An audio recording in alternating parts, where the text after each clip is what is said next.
Hello everyone! Welcome back to my channel. My name is kaytch, if you don't know who I am, which you probably don't, because I'm still new at this. I don't know about you, but I looked at the calendar the other day and realized that there are like literally less than 90 days left in the year, and 2020 is just creeping up on us, and everyone's freaking out, right? Like, oh my god, the year went by so fast.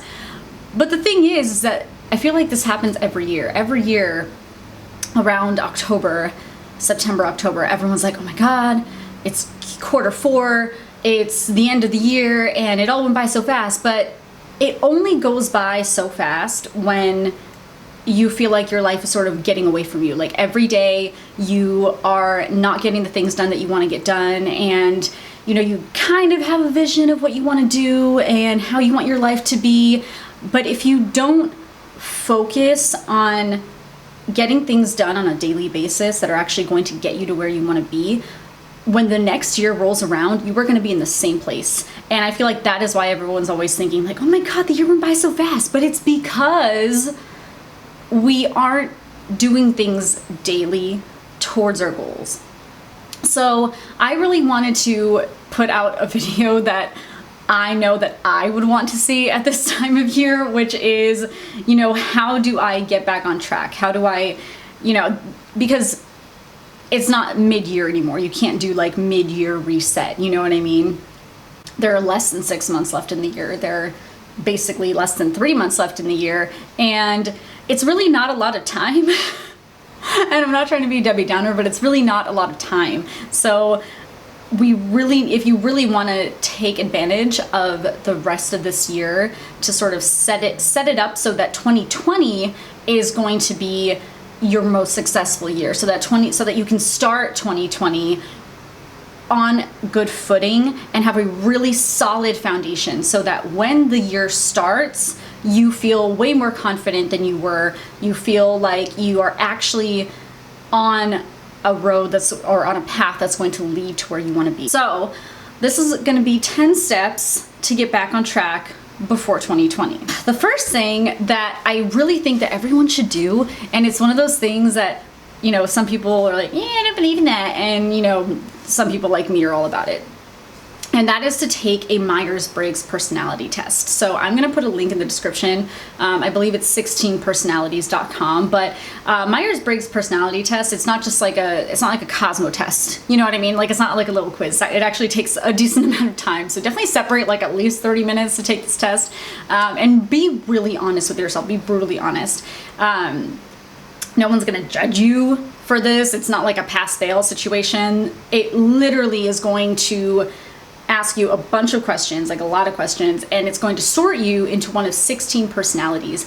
And I think that this is so great because not only does it sort you into a personality, but it actually tells you like what careers are best suited for your personality, the perspective in which you look at life.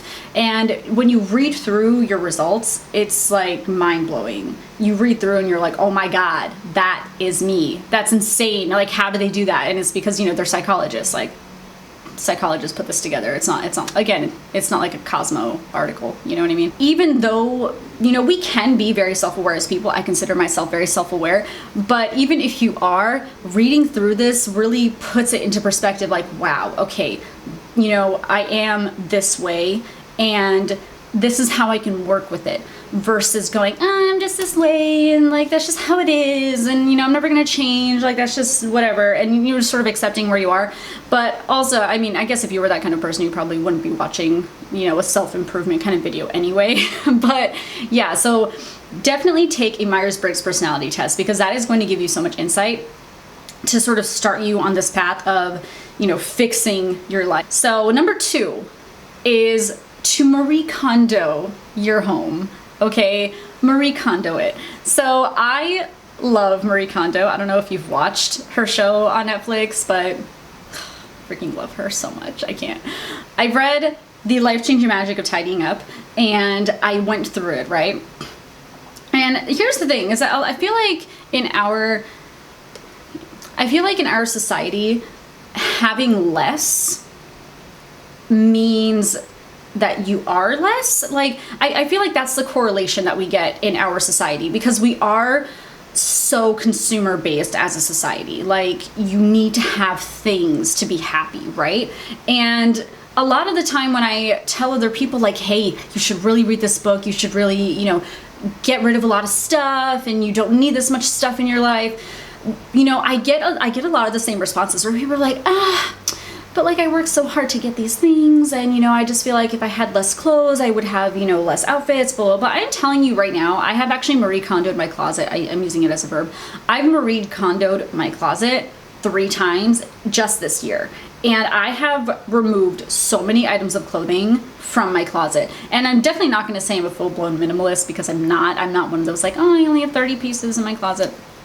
But it has made my life so much simpler, so much simpler. When I had way more stuff, when I had 3 times the amount of clothes in my closet, I was always like, I have nothing to wear. You know, and it takes 10 years to get ready in the morning. Whereas now that I have 3 times less stuff in my closet, it's actually so much easier to dress myself, because I know mentally, and I can see, you know, when you read The Life-Changing Magic of Tidying Up and you see like what the steps are, it actually has you put your closet together in a way that you can see all the different sections. It's like a clothing store. Like, I used to work at Forever 21, and it's basically the same way that I used to merchandise clothing at the store. And I'm telling you, once your space is organized, it is so much easier to organize your mind. You are not going to have clarity in your head if you don't have cleanliness and organization around you. I'm telling you right now, like, it is so much harder to organize your life if you haven't organized your home, or even just your space around you. Like, even if you live at home or you live with roommates and the only space that you can really claim as yours is your room, do it. Just do that space. Do that space. Do your shelf in the kitchen. You know, everything that you can lay claim to as yours, no matter what, no matter how small that space is, Marie Kondo it. 3, you need to take stock of what hasn't worked, right? So if you've made it to October 2019 and you are still in the same place that you were a year ago, you need to admit to yourself that what you're doing is not working. Like, it's just not working and it's not going to work. Because I read something that really like transformed the way that I think about these things. And it was a few months ago. And technically speaking, it was in relation to business. No matter what you're doing in your life, this will apply. So I'm just going to paraphrase, since I'm not a business channel, so I'm just going to paraphrase so that this works for anything. But basically, where you are today is a direct result of what you have done in the past 30 days. Tell me that is not transformational. Like, if you look at the past 30 days, what have you done in the past 30 days that would impact today? So if you're waking up this morning and you're thinking to yourself like, ugh, you know, my life just isn't where I want it to be, but I've been doing stuff and, you know, it's not working. How much stuff have you actually done? Like, you know, you have to be honest with yourself. So look at the past 30 days. You need to think to yourself, okay, in the past 30 days, have I actually gotten up and done these things, enough things on a daily basis in the past 30 days? Or if you're in a place that you were a year ago, you probably haven't done much in the past 30 days towards your goals. Like, let's be real about it, right? But here's the thing, is that I also don't want you to judge yourself. No judgment. So look at what hasn't worked without judgment, because that is how you can move forward. Write down everything that has held you back, right? So have you been binging on Netflix, right? Have you spent hours and hours and hours binging on Netflix? Do you spend way too long on Twitter, on Facebook? Like, where do you spend your time where, you know, it's keeping you from your goals? So write all of these things down. Everything that's keeping you stagnant. Are there people in your life that are keeping you stagnant? Are there situations in your life? Are you going out too much? Are you not going out enough? What is it that you're doing that's not working? So then I want you to, if you're writing this in your journal or on a piece of paper, whatever it is, get another piece of paper or flip the page. Next page, fold it in half and open it up. On the left side, write down every single thing that you just wrote down, all the things that are keeping you where you are, keeping you stuck. On the right side, I want you to then correlate, okay, this is the problem. I'm binging Netflix too much. What is the solution? So go on to the other side and write down the solution. How can I fix this? How can I not do this anymore? What is it that's going to fix it? So, you know, if it's something as simple as like I'm binging too much Netflix, on the right side be like, okay, give myself a time limit for Netflix, because everyone knows that, come on, let's be honest with ourselves. We're not going to like fully cut ourselves off, right? We're not going to go cold turkey. Unless that's your style, unless that's the only way that you can like fix things in your life, just by going cold turkey. Give yourself a limit. 1 episode a day, 1 movie a day, whatever it is, whatever your solution is, write down problems and then write down your solutions, because you have to write these things down. That's something else too. Like if you don't write these things down, especially for me, I can't just type things and have it, you know, work. The thing is that it's actually a psychological thing where it works better and our minds will process it better if you write it down. So get a pen and paper, be old school, and just write this stuff down. On the right side, you're going to be left with a bunch of actionable steps that you can actually do and take to fix these issues. Number 4 is going to be to meditate and to visualize your results, right? I know not everyone's a meditator, so, you know, if you're not a meditator, you know, it is what it is. Like, I'm not gonna force you to like sit there and om if you think it's like cheesy or if you think it's weird or you're uncomfortable with it. That's a whole other video. It's like, you know, how to meditate for non-meditators, which I'm thinking of doing, so maybe. Regardless, you need to visualize what you want your future to look like. You can't just have like a vague idea like, oh, I wanna be an actress, or oh, I wanna be a writer, oh, I wanna, you know, be a scientist, or, you know, I wanna travel the world. These are great because it's like a vague outline, but you need more than something vague to make a big difference. You're not going to get to your goal without knowing what your goal looks like, because you could do all these things and take all these steps, and then you could end up in a totally different place than you wanted to. So make sure that when you are thinking about your future, even the next year, you need to have a vision. What does that look like? Who is the person you want to be? It's not just about what you want to do, right? Who do you want to be? What kind of woman do you want to be, right? What does she look like? What does she wear? How does she show up in her life every morning? What does she do when she wakes up? How does she feel day to day? Because you need to be able to embody that person in order to bring about the life that you want to live. So if the person that you want to be is disciplined and determined and ambitious, then, you know, that person's not going to be waking up at 10 o'clock a.m. every morning, right? That person's not going to be staying up till 2 in the morning every day. So that, you know, that person's going to be going to bed early. That person's going to be waking up early. That person's going to be, you know, making to-do lists and getting things done and checking things off. Like, you need to envision what you want to do and who you want to be and what your life looks like in order for you to start taking steps to get there. So this is number 5, is you want to write down your goals, you want to write down your dreams. What do you want to do in your life? Like, come on, just go crazy. Like, don't judge yourself. Tell yourself this isn't possible, this is kind of out of reach. Just do it. Just like go ham, make a list of all the things in your life that you want to do. Not necessarily a bucket list, but just like a list of all the things you want to do. Do you want to accomplish this? Do you want to go to this place? Do you want to buy this house? What do you want to do in your life, right? So write all these things down.